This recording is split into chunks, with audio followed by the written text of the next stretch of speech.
a dar inicio. Hola a todos y bienvenidos al Space de X, Hablando Claro con Solange. Gracias por su asistencia.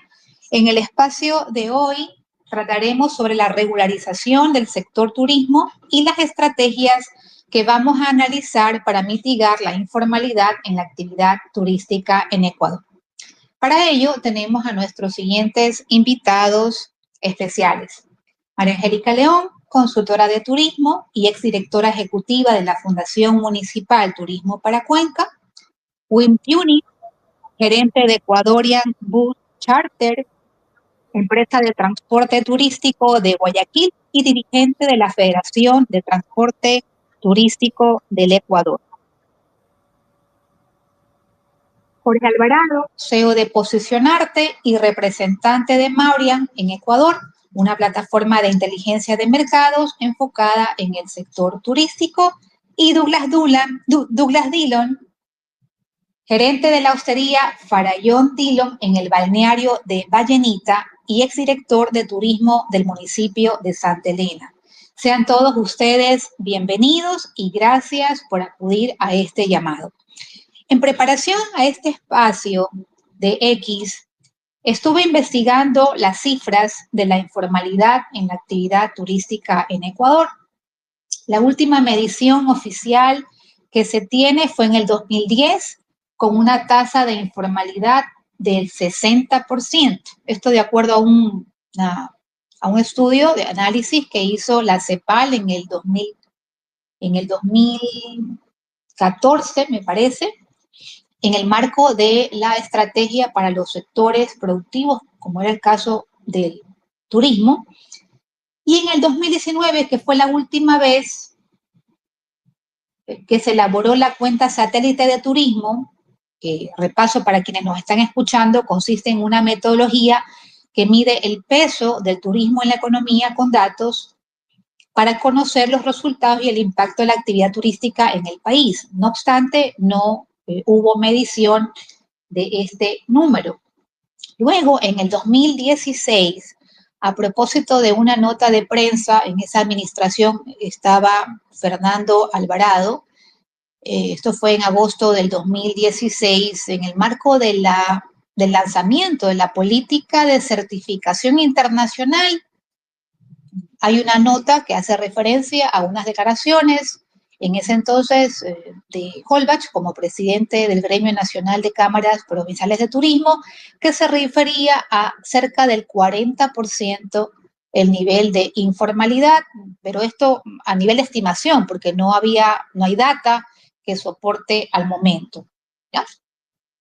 Y es importante traer esta conversación a la mesa porque la calidad es un concepto de marketing y por ende, si la calidad de la prestación de los servicios turísticos se afecta entonces el marketing del destino, Ecuador, de los destinos en general, porque carece de respaldo. Y eso quiere decir menos turistas para nosotros, menos ingresos de divisas, menos empleos, menos empresas, menos inversiones, menos bienestar para todas las partes que intervienen en la cadena productiva del turismo. Tengo más cosas que quiero decir y con este preámbulo más bien abrimos este diálogo con nuestros invitados. Para ello vamos a hacer 3 rondas de preguntas y un espacio de preguntas-respuestas a nuestra audiencia, así que les invito cordialmente a escuchar con atención y hacernos llegar sus comentarios, dudas, inquietudes, preguntas y exponerlas por escrito en el espacio de comentarios para en su momento pues dar lectura y darle paso a cada uno de nuestros invitados.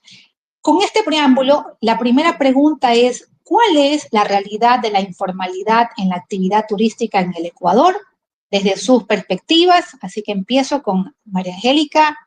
María Angélica, querida, qué gusto estar contigo aquí en este espacio. Gracias por estar aquí. Te doy la palabra. Gracias, mi querida Solange. Te agradezco muchísimo por el espacio. Solo quiero que me confirmen si me escuchan. Sí, perfecto. Perfecto. Bueno, respondiendo a tu pregunta, desde mi experiencia, sobre todo al haber sido parte del Ministerio de Turismo durante 9 años como técnica y luego como coordinadora zonal, Y de igual manera, luego de haber trabajado en la experiencia de lo que es la gobernanza en un municipio, la informalidad en realidad es mucho más de lo que vemos. Pues creo que nace de este desorden nace de la falta de una real política pública, y me refiero a real con una que esté acoplada a la realidad de la dinámica turística en el país. ¿Por qué? Porque tenemos una ley de turismo obsoleta a la cual no se le ha dado atención, y si tú no tienes un margen legal sobre el cual trabajar, se vuelve mucho más complejo. No quiere decir que la ley es la solución, pero sí es uno de los problemas.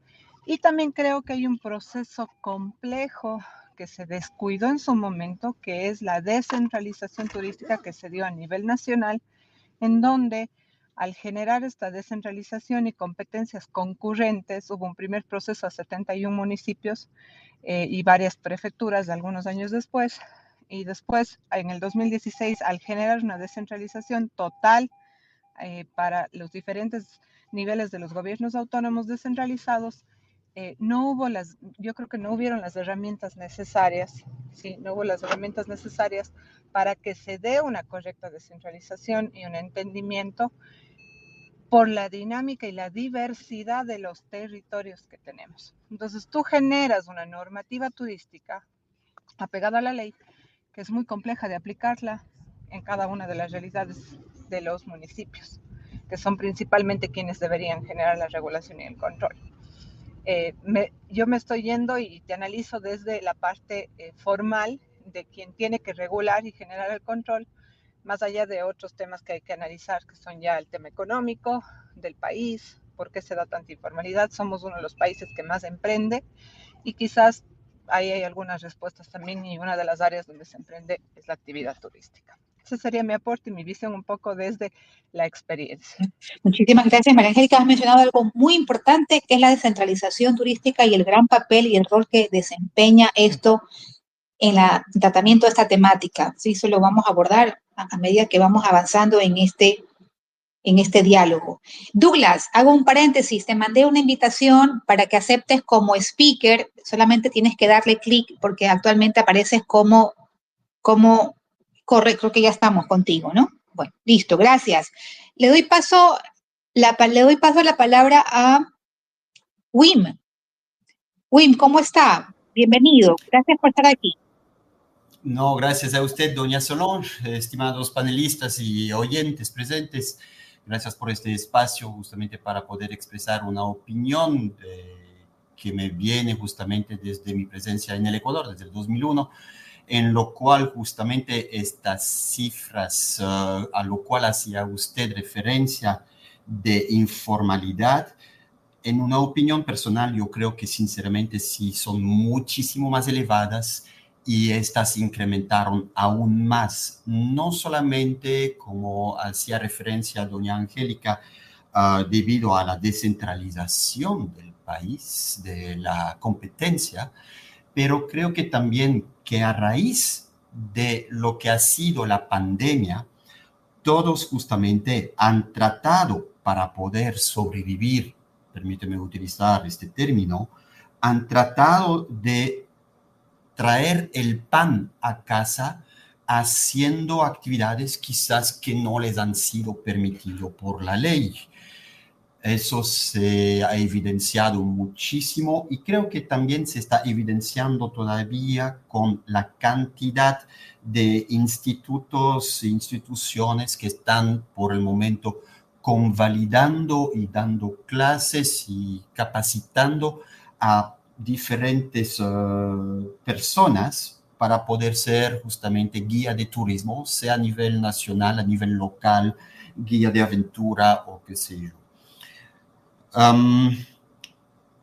Sin embargo, me gustaría justamente hacerles una comparación para saber hasta qué punto está legal o ilegal, o debemos permitir, o justamente no permitir, o tenemos que evolucionar, entre comillas, con la modernidad. ¿Qué quiero decir con eso? Cuando yo llegué en el Ecuador en el 2001, llegué aquí como un tour leader representando una empresa extranjera, en lo cual cada 15 días hacía el mismo circuito a través del Ecuador, siempre acompañado con un guía de turismo nacional avalado por el Ministerio de Turismo. Él daba las explicaciones, yo traducía. Sin embargo, usted puede entender que después de hacer cada 15 días durante 6 meses, un año, año y medio, el mismo circuito, el guión o los temas a explicar, interpretar, etcétera, se lo conocía, razón por la cual el guía con licencia sí todavía me acompañaba, pero ya no explicaba. Yo, entre comillas, empezaba a explicar directo al turista. ¿Es legal? ¿No es legal? Porque en sí tengo la persona a mi lado con la licencia. Avanzamos un poquito en el pensamiento. Llega después de 3, 4 años, diferentes familiares míos, en lo cual voy caminando con ellos por el malecón de Guayaquil, les llevo un momentito al mercado de Guamote, todo eso siendo mis familiares. No estoy realmente guiando, pero sí les estoy interpretando, explicando un poquito qué es, cómo es la situación, qué hacen, etc. ¿Es legal? No lo es. Un grupo de amigos llega a la Catedral de Quito con el Lonely Planet Handbook, qué sé yo, como guía. Uno del grupo de 10 tiene el libro en sus manos, está leyendo las explicaciones sobre la catedral, sobre la Plaza Grande, y el amigo viene a preguntar, ¿qué estás leyendo? ¿Qué es eso? Y lo transmite a su compañero. ¿Está guiando? ¿Está dando las explicaciones? ¿Es legal o no? Por ende, es difícil, sinceramente, a veces, de distinguir lo que puede ser, lo que no puede ser. Lo que sí es importante es de que hay leyes y que estas leyes deben ser respetadas por todos. Y por ende, a la final, más tarde le daré justamente una pequeña opinión debido a que justamente las autoridades no están controlando nada porque no hay realmente un sustento legal que justifica hasta dónde se puede, hasta dónde no se puede. A nivel transportación, por ejemplo, la compañía tiene que tener un permiso de operación emitido por Agencia Nacional de Tránsito, licencia de conductor profesional, vehículos homologados, etcétera, etcétera, etcétera. Pero cuando justamente un agente de viaje recibe a un potencial cliente de los Estados Unidos y hace una pequeña presentación del centro histórico de Quito, ¿esta persona está guiando o no lo es? ¿Él ha llevado a esta persona desde el aeropuerto hasta el centro histórico? ¿Está haciendo transportación turística o no? Y son temas justamente que a nivel legal no, quizás existen leyes, pero no son suficientemente precisas para poder ejercer un control eficiente. Y si lo es necesario de hacer un control o es justamente algo que se tiene que permitir.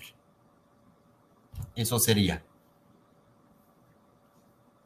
Gracias. Bueno, precisamente sobre este tema de la ley, me permití revisar los aportes de en la nueva ley sobre los guías turísticos. Aquí hay unos importantes acápites que valdrá la pena revisar con detenimiento.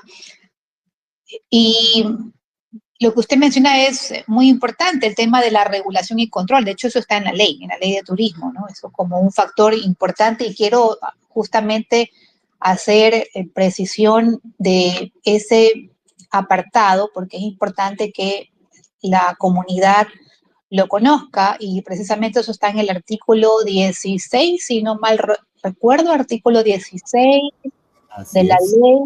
Gracias, Jorge. será de competencia privativa del Ministerio de Turismo en coordinación con los organismos seccionales. Ahí está lo que decía María Angélica, que nos instante la regulación a nivel nacional, la planificación, promoción internacional, facilitación, información estadística y control del turismo, así como el control de las actividades turísticas en los términos de la ley. Me parece, es algo, opinión de algunos de ustedes, la última vez que yo vi a nivel de noticias en prensa de los operativos de control de regulación de establecimientos turísticos fue en el año 2019. Y esto a propósito de una gran campaña, porque todavía hasta ese tiempo existía, acuérdense que teníamos como pilar en ese entonces calidad turística, ¿ya? Velar justamente por el control y la regulación de los establecimientos turísticos a nivel nacional, de la mano, por supuesto, de los gobiernos locales descentralizados. Acuérdense que se transfirieron competencias plenas, tanto en desarrollo como en promoción. Entonces, era ya una competencia delegada, ¿no? Delegada.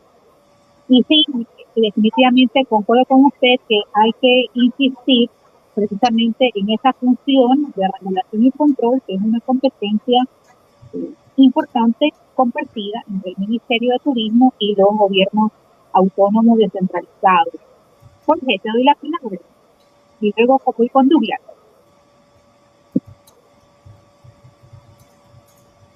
Jorge, tu visión, tu perspectiva acerca de la realidad de la informalidad turística en el país.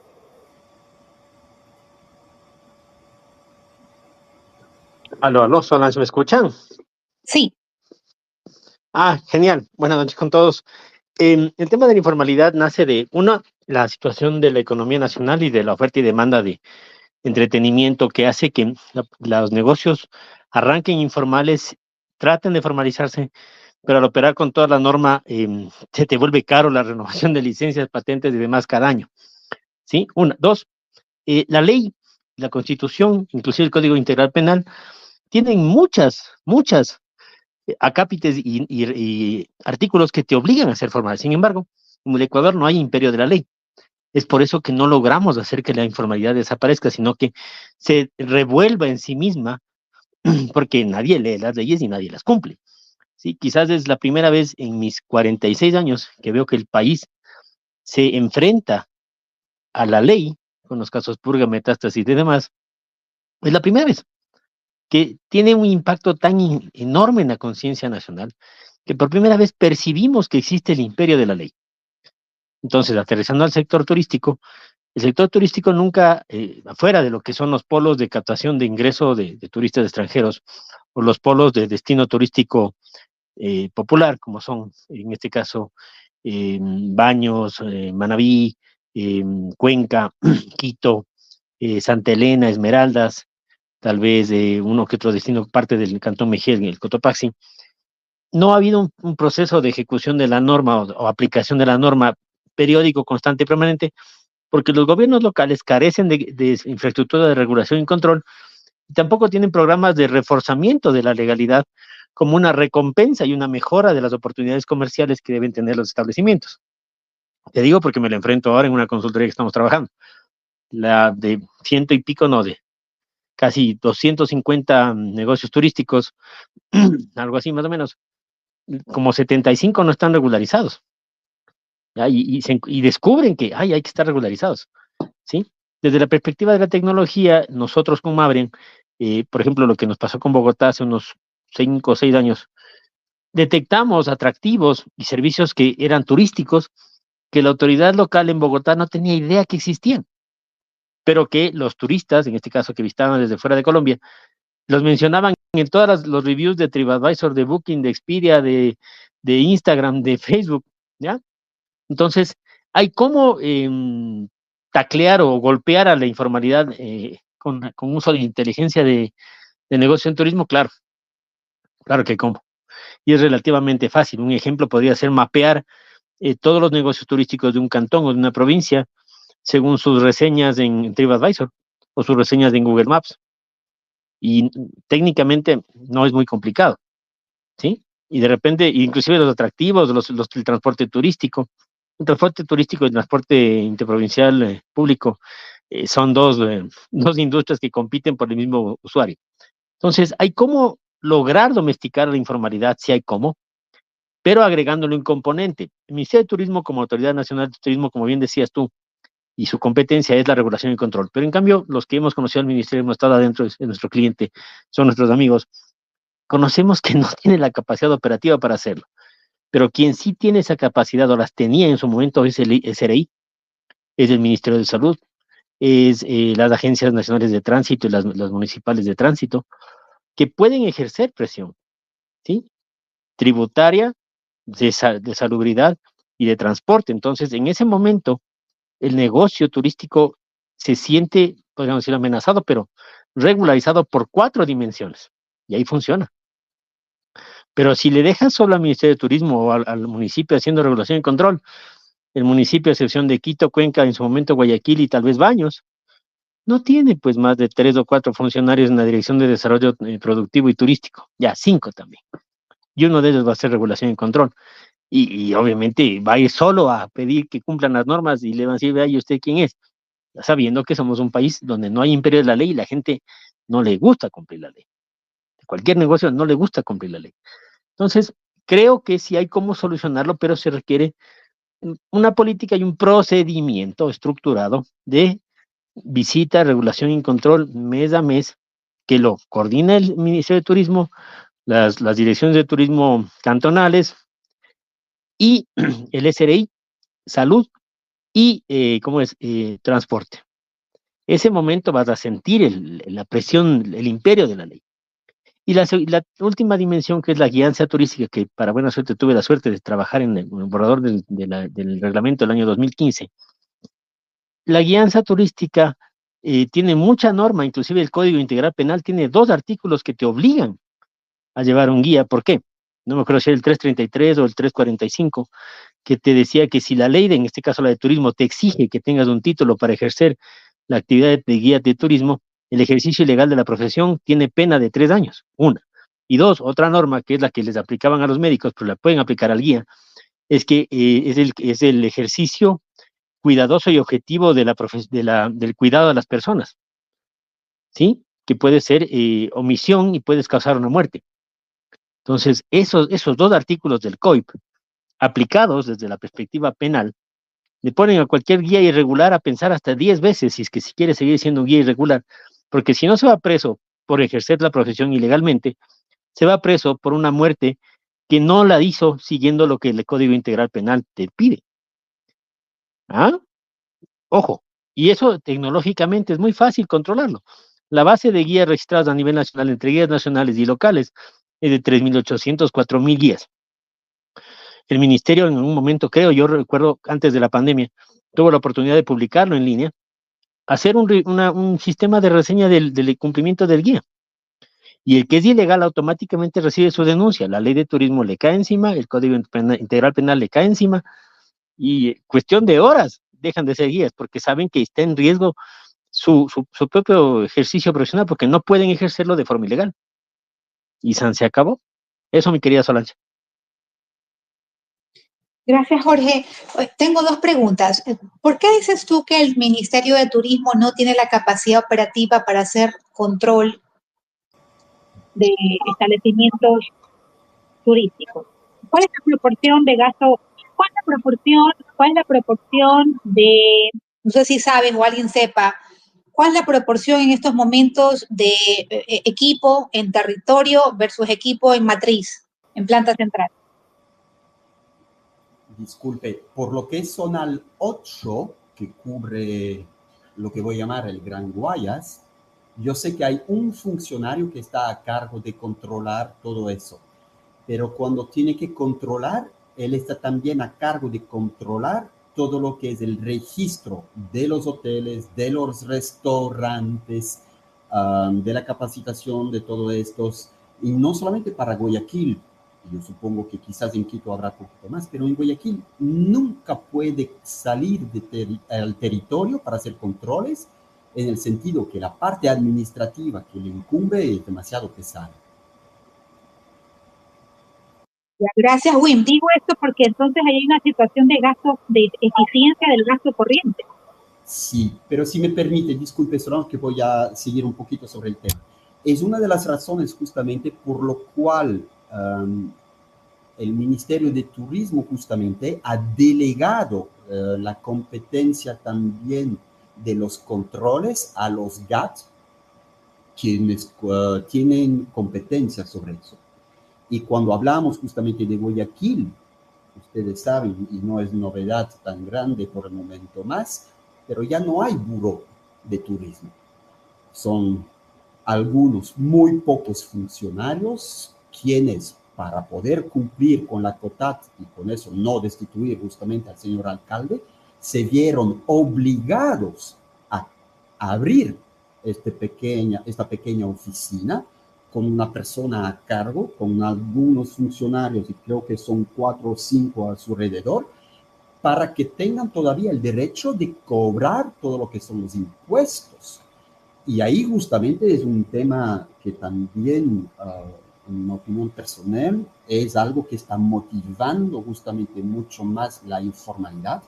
Es todo lo que es burocracia, carga tributaria, que ponen la actividad turística legal fuera de competencia de todo lo que es la actividad informal, aún más por no tener justamente control y sanción, lo cual es una pena, porque yo pienso en una opinión personal, si estos municipios, aunque sea municipio o un ministerio de turismo, no importaría tanto.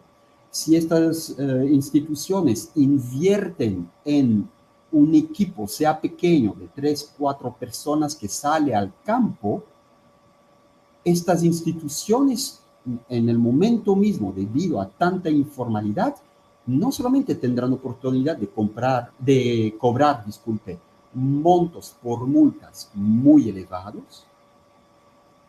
Estos, por ende, se verán muchísimo más influenciados para así regularizar su actividad, y al regularizar su actividad tendrán que en este caso también contribuir, sea con el municipio, sea con el Ministerio de Turismo, con la licencia de funcionamiento, el 1 por 1000, bomberos, seguros, y formalizar el mercado. Y es quizás justamente por lo cual las cajas financieras, sea del gobierno local o del gobierno nacional, se ven vacías. Imaginamos, por ejemplo, una empresa que facturaba anteriormente $100,000 mensuales.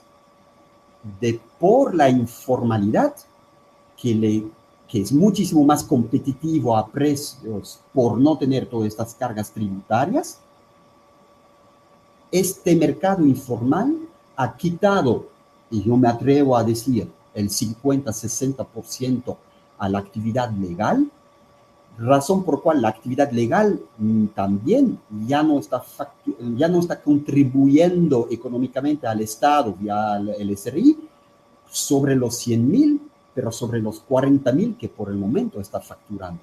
La actividad informal, la actividad ilegal, es una actividad que por ende tampoco no puede facturar esta actividad. Sí. Gracias, Wim. Tengo algunas preguntas. Le doy paso a Douglas. Douglas, ¿me escuchas?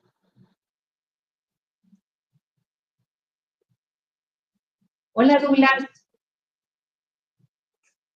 Hola, Douglas, ¿me escuchas? Veo que todavía figura como oyente. Sí, como oyente, sí. Justamente le mandé una invitación para que sea expositor. Douglas, acepta por favor la invitación que acabo de enviarte para que puedas hablar. Hola. Sí. Douglas, estás en estos momentos como oyente. Revisa por favor las invitaciones que te acabo de hacer para que puedas hablar. Sí, sigue como oyente. Sí, bueno, hasta en el ánimo de avanzar, después le daré la palabra a Douglas tan pronto él se incorpore a este conversatorio. Sigamos con la siguiente pregunta. En función de todo esto que hemos repasado, ¿cuáles son algunas de las estrategias, pensando en propositivo, ¿no? en tema constructivo, cuáles son algunas estrategias que pueden analizarse para mitigar la informalidad? Cosas que podamos de pronto ver que sean realizables, ¿no? Posibles, viables en el corto plazo. Angélica, ¿qué piensas tú al respecto? Te doy la palabra. Gracias, Solange. Bueno, yo considero que una de las acciones que se podrían hacer en realidad es trabajar en la descentralización, en una real coordinación técnica. Tal vez a veces se puede pensar que lo político no lo va a permitir, pero ante la realidad de lo que está pasando en los territorios, de la impotencia que a veces sentimos los municipios, digo sentimos porque fui parte de uno, de no poder quizás generar ese control, esa regulación, porque hay vacíos, porque no hay un entendimiento claro de la realidad del territorio, empezar a sincerar un poco eso para poder tomar cartas en el asunto. Es cierto que hay una falta operativa en el ministerio, pero también en los municipios, cuando no está clara la figura que tiene la oficina técnica de turismo o la dirección o la fundación o la empresa pública. Yo he visto y conozco porque analizamos mucho la figura que maneja Quito Turismo y cómo hacen el tema de regulación y control. Sin embargo, creo que no hay una capacidad operativa suficiente como para poder abordar la realidad de los ya catastrados más todos los informales, ¿no? Porque la regulación siempre se basa en el que está regularizado. Entonces, claro, el sector turístico se siente perseguido. El sector turístico es uno de los sectores que más permisos debe sacar. Entonces, eso es un gran problema que ya hace que sintamos esa percepción de que nos están persiguiendo permanentemente. Entonces, ¿qué hace el técnico de regulación y control del municipio? Sigue regulando al regulado, de alguna manera.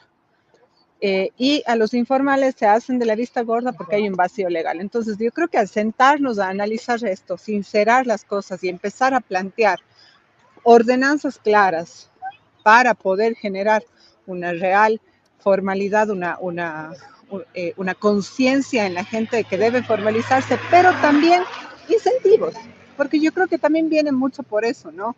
El sector turístico se ve muy perseguido, como dije, tantos permisos que debo sacar, todo el mundo le cae, todo el mundo le pide que regularice algún tipo de permiso, pero no hay incentivos tampoco, no se generan ordenanzas por incentivos. Incentivos que pueden mejorar la calidad de los destinos, de los servicios, de todo lo que genera o se hace en el destino a nivel de negocio turístico, de servicio turístico y de la cadena de valor, que también es importante. Entonces, yo creo que ahí hay dos temas importantes que se pueden tratar. El uno es sincerar y trabajar en esas competencias concurrentes que se tienen en los territorios de manera realmente articulada, no en el discurso. Y la otra, trabajar en normativa de incentivos, en ordenanzas de incentivos que ayuden y que impulsen a una formalidad en el sector turístico. Eso sería mi aporte. Gracias, María Angélica. Sabes que sí, lo que tú dices es muy, muy importante. Yo recuerdo, estoy teniendo justamente aquí en mis manos, ya le he de tomar una foto y lo he de publicar en la red de X. Tengo en mis manos un travel planner que se creó en el año 2010. Ya, esto cuando estaba el Fondo Mixto de Promoción Turística del Ecuador, y era una publicación en la que se mencionaban a todos los turoperadores que estaban vamos a decir que tenían certificación, ya sea de buenas prácticas de turismo sostenible, como Rainforest Alliance en ese tiempo. Había otra que se llamaba, a ver, como Smart Voyager, Jorge se las ha de saber de memoria.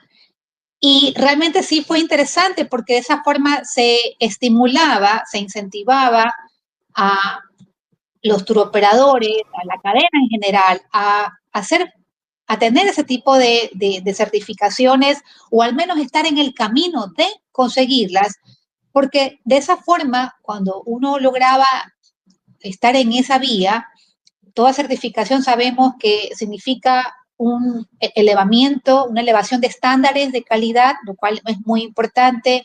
Lo segundo, una proyección en lo internacional de alto nivel y, por supuesto, lo tercero, distinguirse en el mercado. Y a la larga, pues sí, de eso se trata, ¿no? De diferenciación y sobre todo de mostrar que ser formal, que está regulado, es rentable. Así que muy, muy importante. Inclusive me acuerdo de este programa de certificación que sí se lanzó en el 2016, un programa de certificación internacional con Turcert. Ahí en Turcert está Verónica Muñoz, me parece, y ahora motivo para invitarla para este espacio y que nos cuente cómo está la realidad de la certificación a nivel nacional. Y todo esto pues con esta finalidad, ¿no? De incentivar a que el sector pues se formalice, ¿no? Los que no están formalizados pues que pertenezcan, que se regulen, que tengan su ética de gobierno, ¿no? Ética de gobierno, que estén al día de sus impuestos, que compitan en igualdad de condiciones. Gracias, Angélica. Jorge, te doy la palabra. Perdón, Jorge, todavía no, ya. Douglas, gracias, Douglas, ya te veo como speaker, qué bueno. Bienvenido. Buenas noches con todos. No sé, parece que el micrófono de mi computadora estaba falloso, ya me conecté desde el celular. Buenas noches con todos, muy interesante lo que estaba escuchando y bueno, podía de alguna manera resaltar algunos puntos. Primero, el tema de una descentralización sin criterio técnico. Les doy un ejemplo. En el tema de manejo costero, antes se manejaba todo a través de una institución adscrita a la vicepresidencia y esta coordinaba con los capitanías de puerto a lo largo de toda la faja costera. Suena bonito lo que es la descentralización, en teoría, pero si se lo pone en la práctica de mala manera, resulta ser un desastre. Y eso lo podemos ver ahora en el tema turístico, en el tema de manejo costero, en el tema de tránsito y en muchos otros ejemplos. A veces me hablan mucho del ejemplo, por ejemplo, lo comparamos con Estados Unidos, pero hay que comparar que en Estados Unidos cada estado es del porte de nuestro país. Nuestro país, Ecuador, es chiquito, o sea que hay cosas que sí se deben manejar con un criterio estandarizado. Volviendo al tema del ejemplo de manejo costero. Se pasa las funciones de manejo costero a los GATS y se les quita de esa función a la Marina de Guerra sin darles el equipamiento técnico, la capacitación, sin confirmar que existan perfiles técnicos en estos puestos y sin recursos. Entonces el resultado resulta ser un caos. Hoy en día la faja costera es tierra de nadie. Y lo peor es que se dan dos fenómenos. Uno, los municipios normalmente son entidades, bueno, aparte de las otras, son altamente politizadas. Entonces no aplican un criterio, un control más serio cuando van al territorio. Y dos, se da lo que se llama el fenómeno de la cercanía. Como resulta que es el funcionario, es la autoridad del municipio y va y controla una comuna, va y controla a alguna población dentro de, hablemos de lo que es la provincia de Santa Elena, casi siempre resulta que es el primo, el hermano, el tío, y por esa cercanía obviamente no se da el rigor que debe haber. Les doy solo un ejemplo concreto. San Pablo, cuando existía un manejo costero bajo la Marina de Guerra, existían unas 20, por tirar un número, pero la proporción es real. Existían 20 cabañas, bien bonitas, organizadas, con estándares, no tenían estructuras de cemento fijas, sino eran solo estructuras de caña, y entre cabaña y cabaña habían unos 40, 50 metros de distancia que les permitía tener un aislamiento sonoro, un distanciamiento adecuado, la gente podía jugar vóley, tenía espacio para poner sus carpas y demás. Cuando pasan a los GATS y se politiza ese manejo, de 20 pasan a 60. Entonces, entre ellos se da una especie de canibalismo, baja la calidad, empiezan a construir inclusive construcciones de cemento, que es totalmente prohibido porque estamos hablando de una zona de riesgo. Lo mismo pasa con los vendedores ambulantes en cada uno de los destinos. Tengo entendido que Salinas empezó con 800 o 1000 vendedores ambulantes, ahorita está en 3000. Entonces, es una locura porque no ha existido un seguimiento a esos temas. Recaudando una de las ideas, me parece que uno de los compañeros también dijo que faltaba capacidad de control de las instituciones. No es que falta capacidad operativa. Obviamente siempre será necesario más recursos, más carros, más sistemas de comunicación y demás.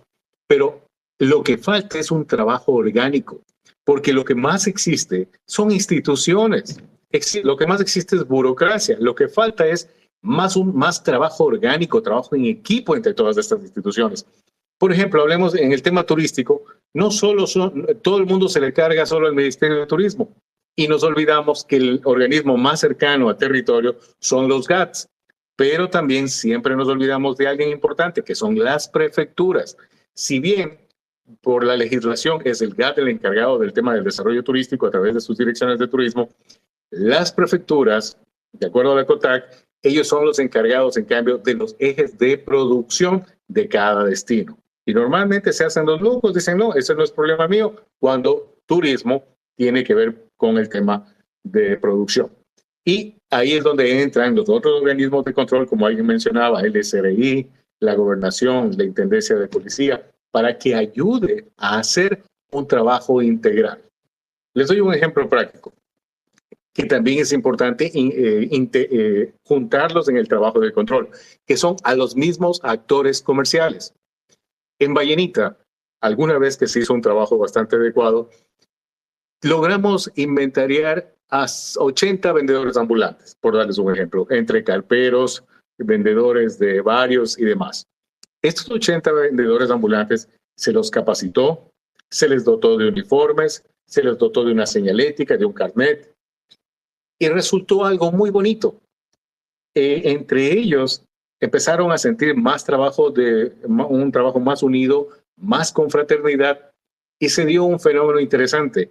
Cuando alguien de afuera quería inmiscuirse, involucrarse, hacerse pasar como vendedor ambulante, pero realmente era tal vez un ladrón que quería mezclarse dentro del grupo para delinquir, el mismo cuerpo, el mismo gremio de vendedores ambulantes, como estaban debidamente señalizados, podía fácilmente identificar a esa persona que estaba infiltrada y lo detectaban enseguida y ellos mismos lo votaban. Si se dan cuenta, entonces, lo que aparentemente puede ser el enemigo, lo puedes convertir en el aliado. Entonces, esos son dos ejemplos prácticos en cuanto al tema del trabajo orgánico, el trabajo de territorio y el tema de una descentralización sin criterio técnico.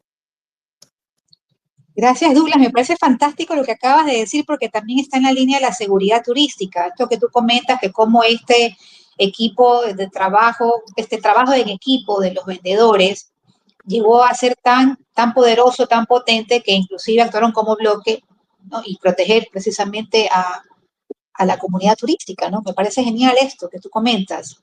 Gracias. Jorge, te doy la palabra, ahora sí. Hola, Solange. Genial. O sea, justo por donde íbamos. Douglas tomó un punto clave que fue la descentralización del año 2015, que fue a tontas y a locas y que nunca se formalizó. Quedaron las instituciones por la mitad del camino por falta de recursos. Y sí, una integración y una habilidad operativa de todo el sector público es funcional, ¿sí? Y hay un tema en los GATS que yo detecté en algunos GATS en los que trabajo, que tienen agencias de control y un montón de gente ahí adentro. Y ojo, esa gente hace control. Y tienen la autoridad y las competencias y las ordenanzas. Entonces, si tú le das al GAT la habilidad de que las agencias de control apliquen la norma turística, se complementa el circuito. Pero ¿qué le sucedía a estas agencias de control que yo los detecté?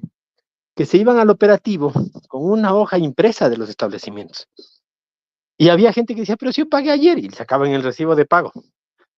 Ya pagado, bueno, vamos.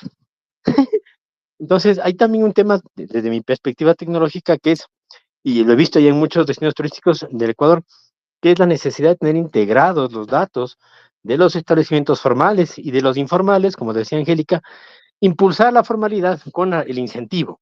Entonces, la adquisición de establecimientos, el pago de patentes, permisos, lugares, una provincia, etcétera, va a incrementarse. Ahora, hay un tema que yo he visto en Quito específicamente, es el tema de impuesto al predial, que lo viene el sector hotelero, que realmente es más alto que pagar el impuesto a la renta, ¿ya? Casi, lo digo porque lo vi en la cara con los recibos de un cliente nuestro.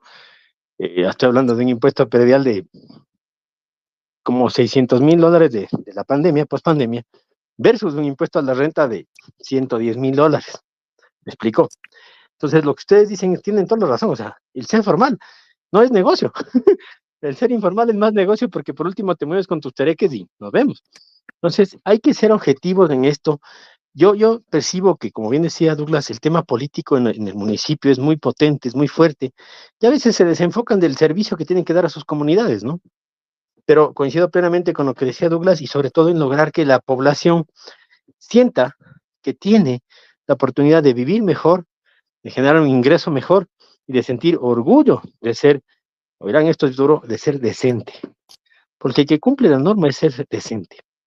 Eso, mi querida Solange. Ahora, con la parte operativa si tú haces estos acuerdos con el tema de las agencias de control, tienes la gente para aplicar la norma, pero todo lo que necesitas. Y puedes hacerlo todo el tiempo. Es más, en el año 19, antes de la pandemia, yo hice un trabajo, desarrollamos con otra empresa mía, un software de gestión e implantación de las normas de los diferentes reglamentos de la ley de turismo.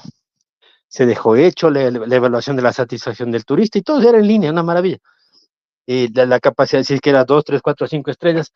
Obviamente con el crack que vino con la pandemia y los cambios que hubo dentro del sector público, políticamente hablando, ¿dónde quedaría eso? No sé, tal vez no había los recursos o simplemente se quedó ahí colgado. Pero yo recuerdo, yo lo mismo lo hice con mi empresa, el software que le permitía al ministerio controlar esos temas. Lamentablemente, y no les culpo, todo cambió. Sin embargo, se puede realizar estas tareas y se puede afinar y optimizar el uso del recurso, el escaso o el mucho recurso que tenga el ministerio, porque, ojo, como tú bien decías, Solange, con la nueva ley, recursos es lo que más va a haber, ¿sí? Yo estuve leyéndole justo por un cliente que me pidió que la revise, y tiene un montón de beneficios, pero que yo decía, wow, ¿y esto dónde estaba todos estos años? Recuerden que en 22 años es la primera vez que tenemos una nueva ley de turismo, ¿no? Entonces hay un montón de oportunidades ahí. Sí, gracias, Jorge. Sí estuve viendo algunas disposiciones generales, inclusive hay un plazo que se le da de 180 días, eso todavía está corriendo, para la aplicación. Acuérdate que todavía falta el reglamento. Tengo una pregunta, aprovechando que tú estás aquí y eres representante de Mabria. Actualmente hay 25.081 establecimientos turísticos. ¿Ya? Y tengo la siguiente inquietud, porque estuve revisando en la plataforma de turismo en cifras y ustedes desarrollaron un estudio, un análisis, un levantamiento de información, de datos de alojamiento turístico en inmuebles habitacionales. ¿Dónde están estos números, por ejemplo? Pues yo veo unas gráficas de barras, inclusive veo, por ejemplo, me llama la atención, y esto yo lo voy a publicar en la red de X para que ustedes tengan y puedan investigar por su propia cuenta y con calma, ¿no? Por ejemplo, el Quito tiene 6.315 anuncios activos. Me imagino que anuncios quiere decir establecimientos. ¿Cómo se entiende esto de los anuncios? ¿O simplemente es la presencia en la plataforma de Airbnb? 6.315. Le sigue Guayaquil con 2.430, Cuenca 1.744. ¿Qué pasa con estos inmuebles? ¿Cómo los contabilizan? ¿Están contabilizados? ¿No están contabilizados? Sí. A ver, Solange, nosotros como Mabrian tenemos un acuerdo de provisión directa de datos desde Airbnb, desde Expedia y desde Booking. Lo que hacemos nosotros es comparar los alquileres vacacionales en las 3 plataformas, verificar que existen al menos 2, y con eso generamos el reporte de quién es el establecimiento de alquiler vacacional que se le presenta en el sistema de inteligencia de mercados al destino. El Ministerio de Turismo lo tenía, tal vez ya lo vaya a tener también este año, y pueda tener una perspectiva más actualizada, ¿sí? Del tema de alquiler vacacional, que lo llamamos nosotros, no Airbnb, sino alquiler vacacional. Entonces, nuestra fuente son estas 3 fuentes, ¿sí? Entonces, mediante algoritmos de clasificación de datos de inteligencia artificial, hacemos la búsqueda, la comparación, la validación y la extracción de estos datos para que se le presenten al destino, en este caso al Ministerio de Turismo. No está, o sea, el análisis que tú ves es un análisis secundario en el cual el ministerio accede a nuestra plataforma, extrae sus cortes según considere conveniente y realiza sus análisis y sus visualizaciones de datos. Ese reporte que tú ves ahí no es necesariamente directo del sistema de inteligencia de mercados nuestro, no lo es.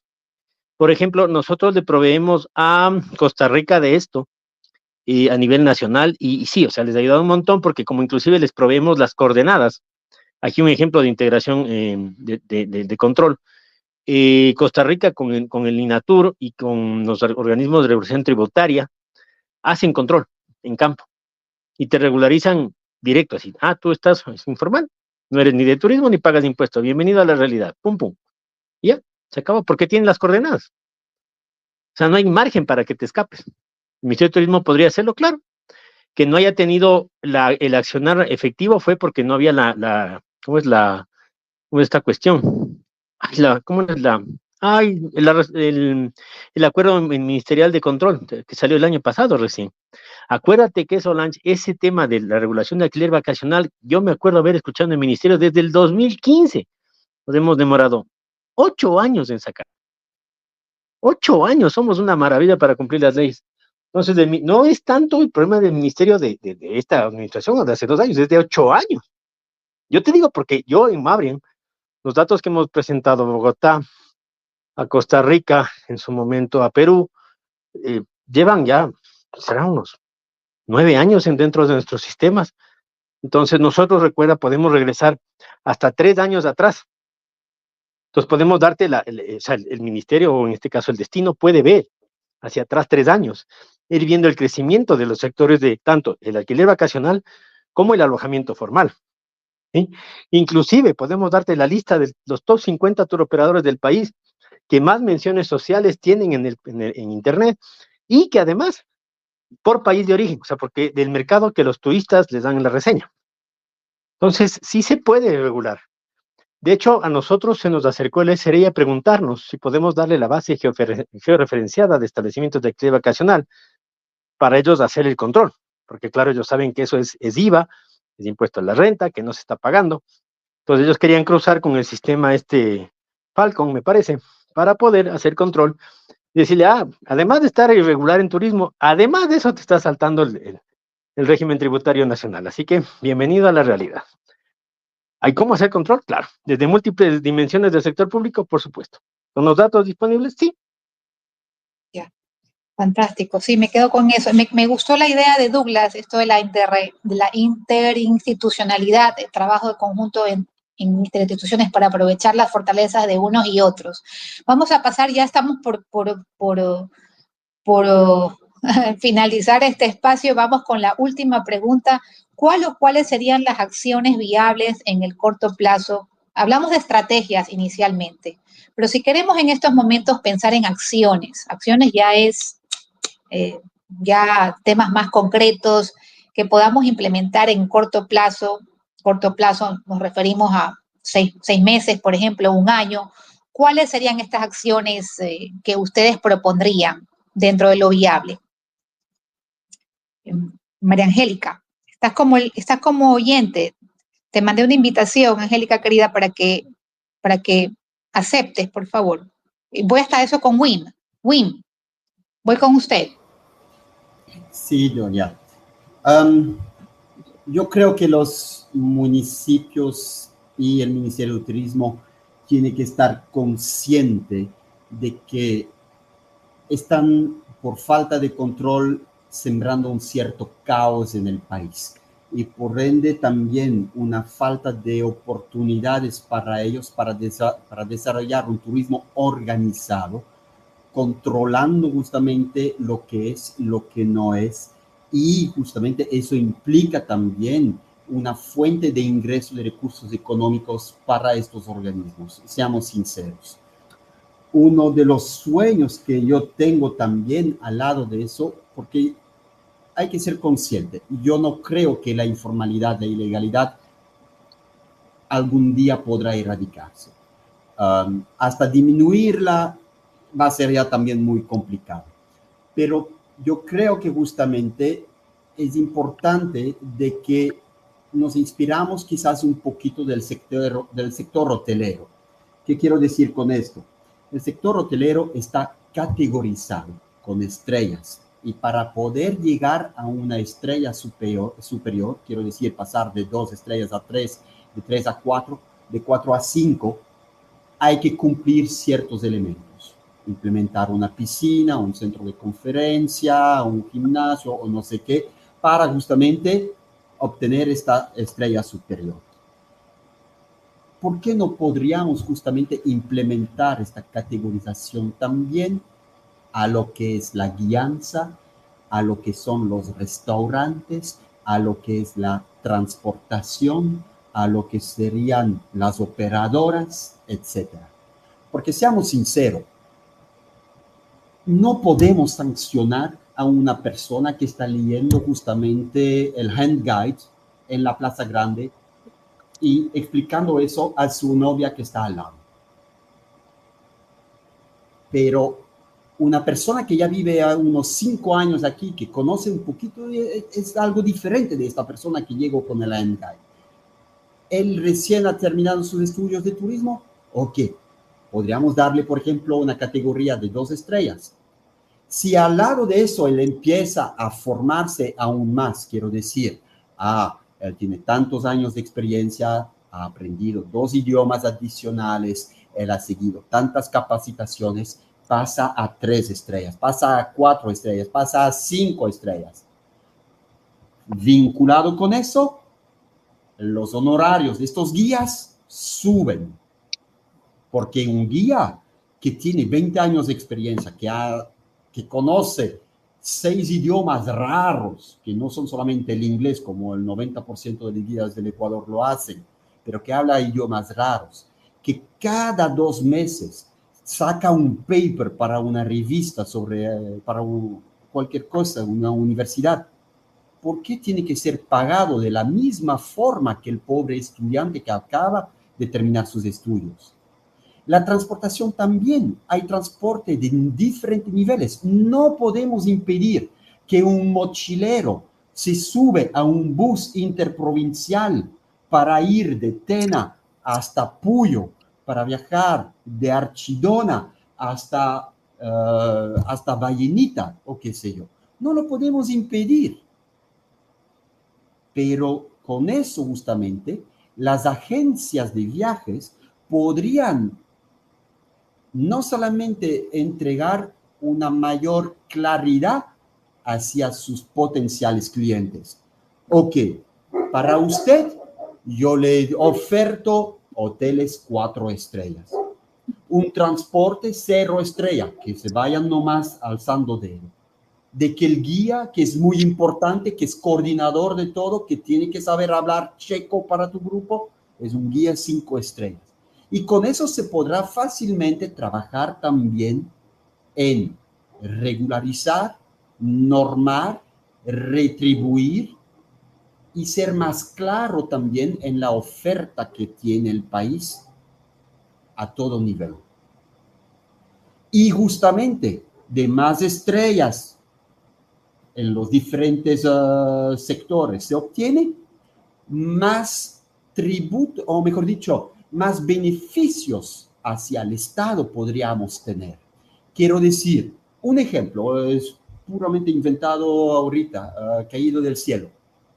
Una operadora 3 estrellas comparado con una operadora de 5 estrellas, al final del año al SRI, la operadora 5 estrellas paga solamente el 10% de lo que debería, mientras que la operadora 3 estrellas tendrá todavía que pagar el 70% de sus contribuciones.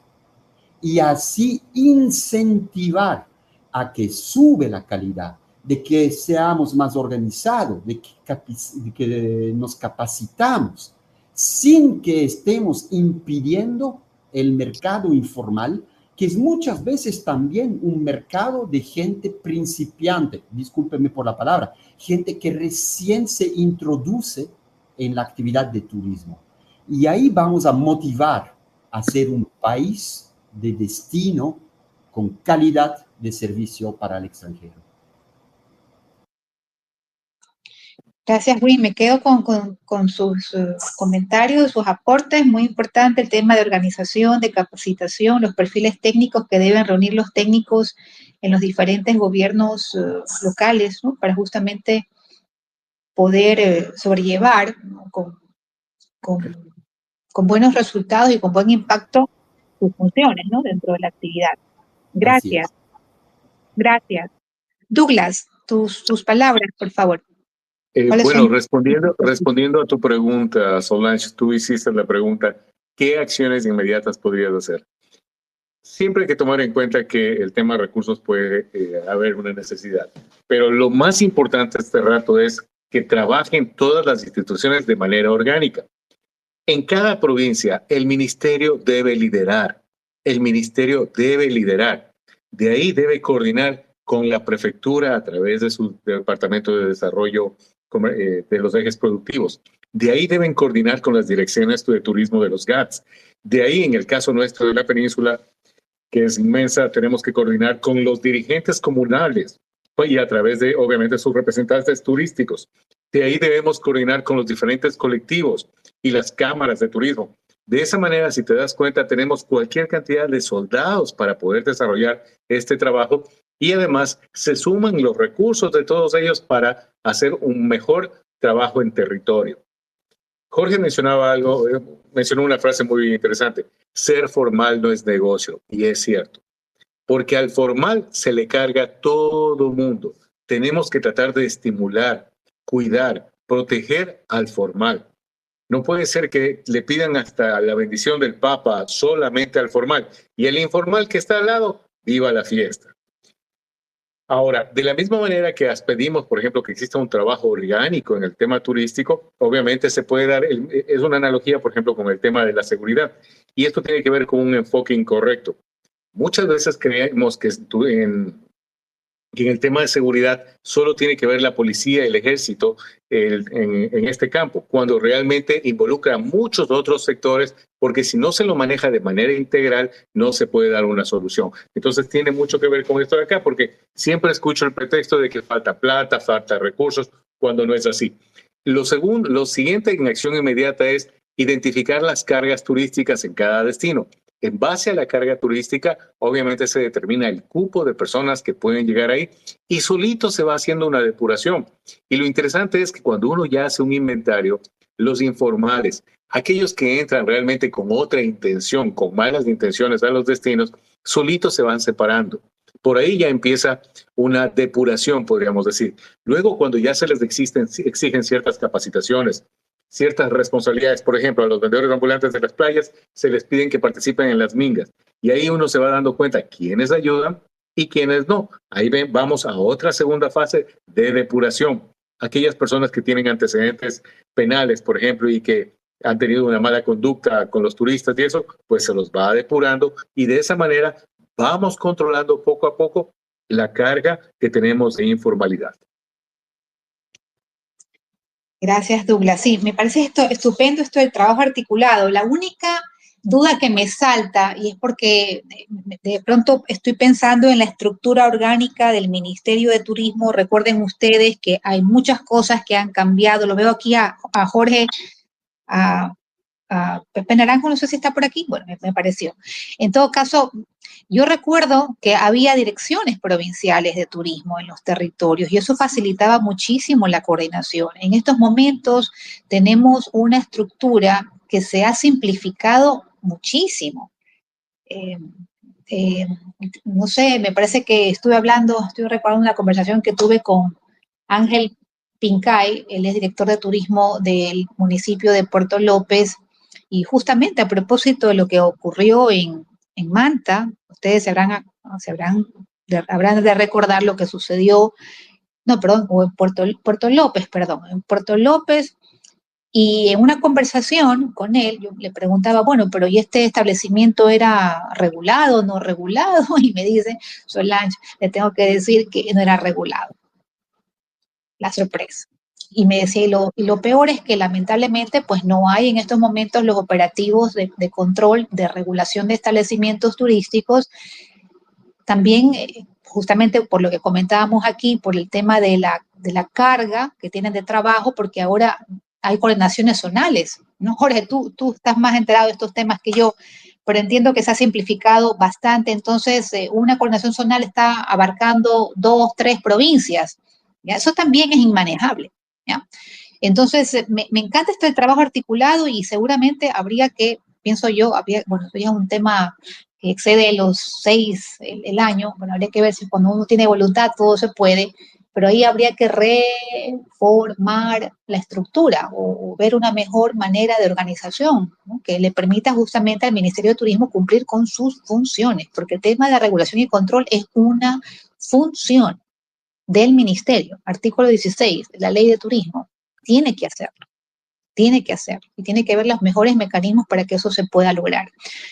No está aquí Angélica, qué pena que se nos ha ido, pero quiero dar paso a preguntas de parte de ustedes, si es que hubiera, para dar lectura, si tienen comentarios, preguntas o dudas, y en ese sentido, pues para poder concretar y dar el paso a cada uno de nuestros panelistas, ¿no?, para contestar estas preguntas.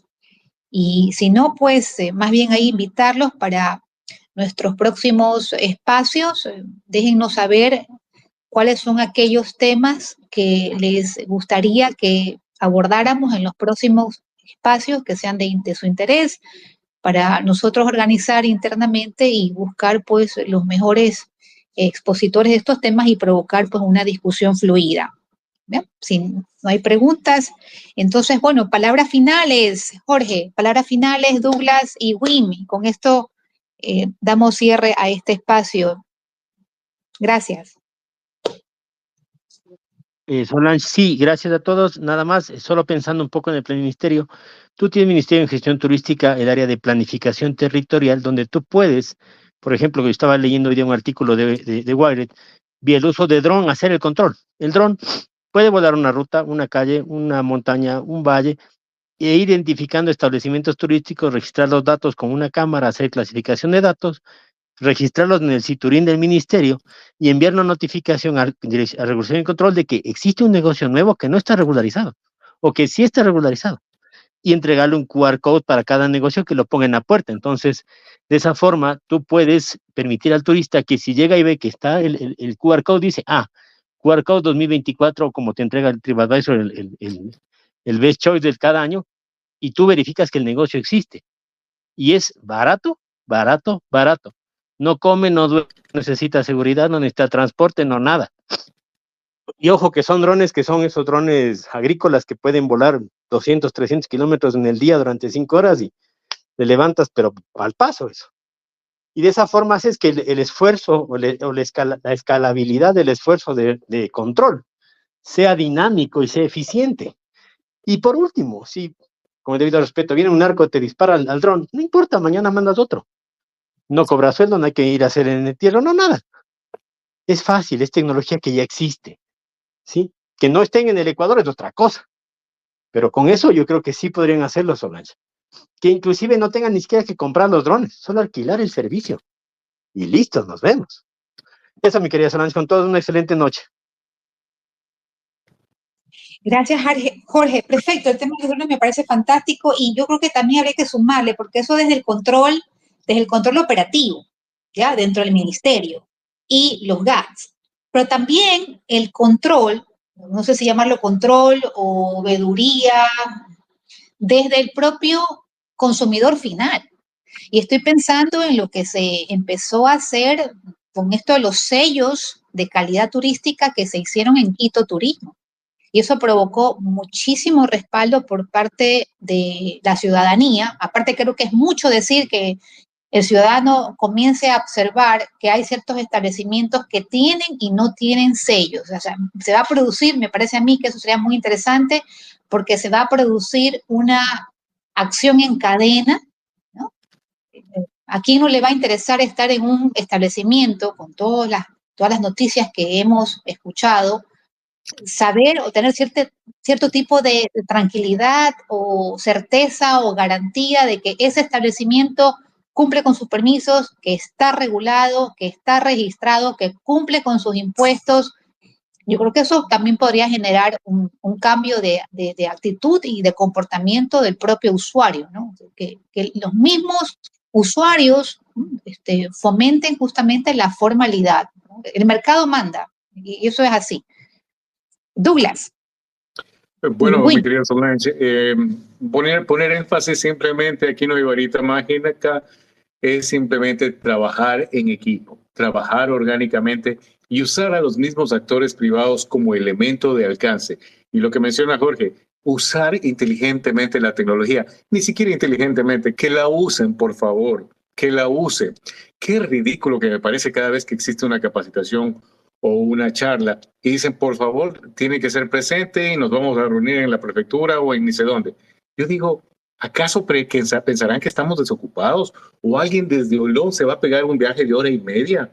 ¿Alguien desde Colón se va a venir una hora a viajar acá? Para una charla de una hora tiene que viajar 3 horas, porque hora y media de venida y hora y media de vuelta. No, pues. Entonces, simplemente tienen que aprender a usar la tecnología. Y bueno, y como refuerzo, que sigamos le metiendo ñeque al tema turístico, los desafíos que estamos pasando en el Ecuador aún son pequeños al lado de otros destinos. Un colega me decía que recién había estado en República Dominicana, en un país en Centroamérica, me parece, y me dicen, Douglas, no tienes idea cómo se están pasando desde Haití hasta este país que es eminentemente turístico por miles, y se están tomando las vías públicas, están haciendo un descontrol.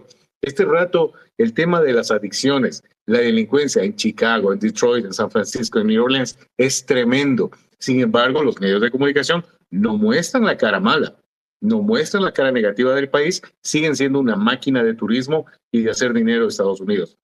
En Italia, por ejemplo, solo a inicios del trimestre de este año entraron 10,000 inmigrantes. En Estados Unidos seguimos viendo los containers y cantidad de casos de inmigrantes abandonados que los dejan.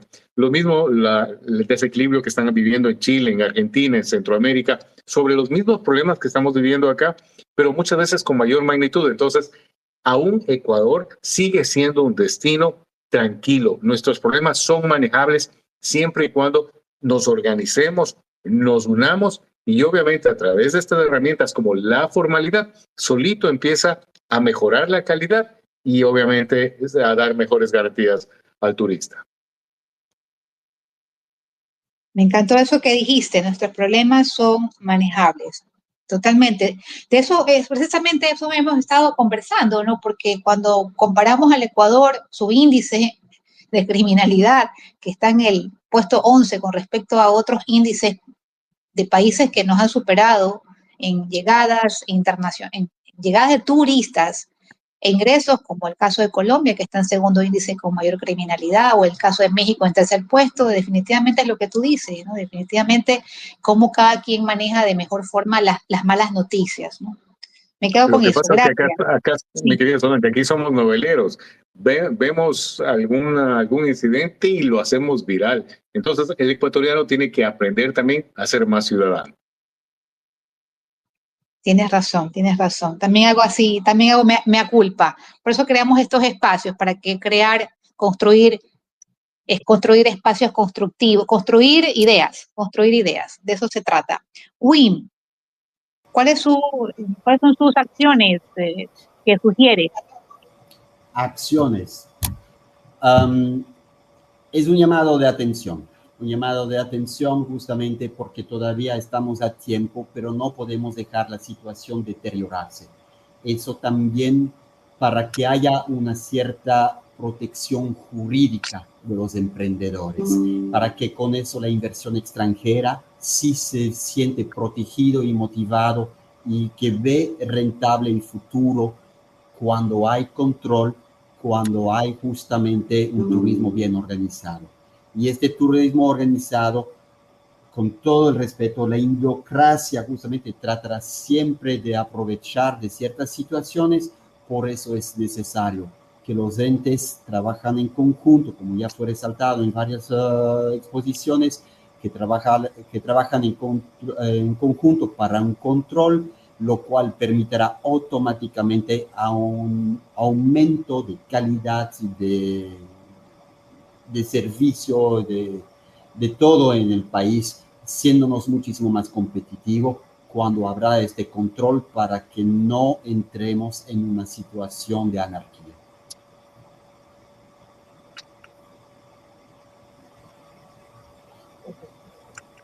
Gracias, Wim. Me quedo con esto, trabajo coordinado, de conjunto, articulado. Bueno, siempre trabajo coordinado, brazo con brazo, siempre da resultados, los digo yo.